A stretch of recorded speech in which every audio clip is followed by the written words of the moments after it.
The Middle East has always been this powder keg, right? Where history and modern politics just collide. But what's happening right now between Israel and Iran, with the US right in the thick of it, well, that's pushed the entire world to the brink. So let's try and unpack what is really going on here. And that really gets to the heart of it, doesn't it? The big question on everyone's mind, is this just about security and deterrence? Or are we witnessing a much deeper, more complex geopolitical game playing out on the world stage? In this explainer, we're going to dig into the strategy, the global blowback, and what all of this could mean for the future. All right, so to really get a handle on this, we've got to start with the main players. I mean, the reason things feel so on edge, more than they have in years, is because of these deep, tangled conflicts between the three big actors in this drama. Okay, so here it is, the core triangle. For Israel, Iran isn't just a rival. They see it as an existential threat. For Iran, you've got Israel and the U.S. presence, and they see that as being strategically boxed in, encircled. And then there's the United States, which sees Israel as its #1 most crucial ally in the entire region. Now, these tensions, they've been bubbling away in proxy fights for decades, but now they're threatening to boil right over into a direct, face-to-face conflict. So you might be asking, why is the U.S. support for Israel so rock solid? From Washington's point of view, this isn't random. It's a deeply entrenched strategy built on a few key pillars that have held up for decades across both Republican and Democrat administrations. And that support really boils down to three main things. First, the military foothold. Israel is a massive partner for intelligence sharing and super advanced missile defense tech. Second, it's about containing Iran. A strong Israel is seen as a vital check on Iran's influence spreading across the region. And third, and you can't ignore this, is domestic politics. For a long time, there's been this strong bipartisan support. Though, that consensus is definitely facing more debate today. It's probably more fractured now than it's ever been. Okay, but this is where the story gets tricky. Because there's this huge gap opening up between the official reasons for this policy and how the rest of the world is seeing it. What one side calls deterrence, a lot of others are seeing as risking escalation. What's pitched as regional stability gets hit with accusations of double standards. And it's that clash right there that's fueling this massive global debate. And look, that clash isn't just some debate for think tanks. It is fueling real, growing skepticism all over the globe. Across Europe, in the global south, and even inside the US itself, these official justifications are getting louder and louder pushback.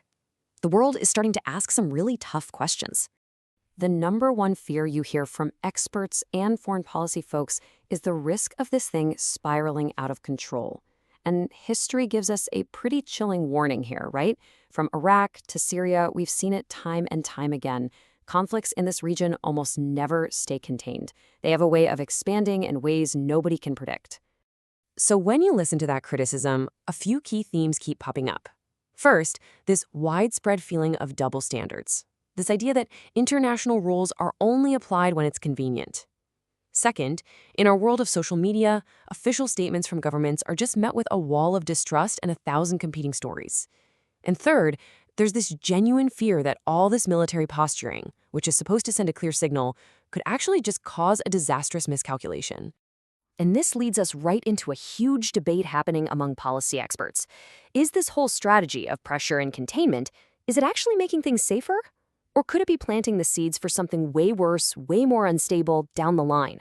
Honestly, there's no easy answer here, and the experts are completely split. And then there's the whole issue of unintended consequences.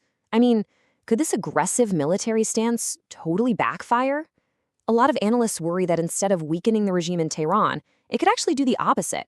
It could empower the hardliners, let them rally the public against an outside enemy, and basically slam the door shut on any chance for diplomacy. So, why should someone thousands of miles away care about this? Why does it matter to all of us? Well, because if these tensions keep ratcheting up, the fallout is not going to stay in the Middle East. The ripple effects could be felt literally everywhere. And the stakes for the whole world are incredibly high. On the economic front, any disruption to oil shipping routes could send prices soaring and fuel inflation everywhere. Militarily, it could kick off a dangerous regional arms race for the latest drones and missiles.